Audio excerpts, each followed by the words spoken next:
I dag vil jeg snakke om permanent væske. Permanent væske er ikke det sundeste produkt, du kan anvende. Men du kan godt vælge en permanent væske frem for en anden.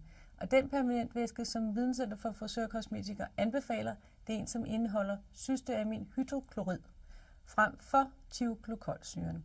Det du kan gøre for at finde ud af, om din permanent væske indeholder den bedste, cysteaminhydrokloriden, det er ved at tage produktet, vende det om og finde ud af, hvor der står ingredients på. Og hvis der ikke står ingredients, altså en ingrediensliste på produktet, så skal du have fat i den originale kasse, som din permanentvæske kom i. Hvis du nu er på skolen, så skal du lige spørge din lærer, hey, hvor er kassen til den her permanentvæske?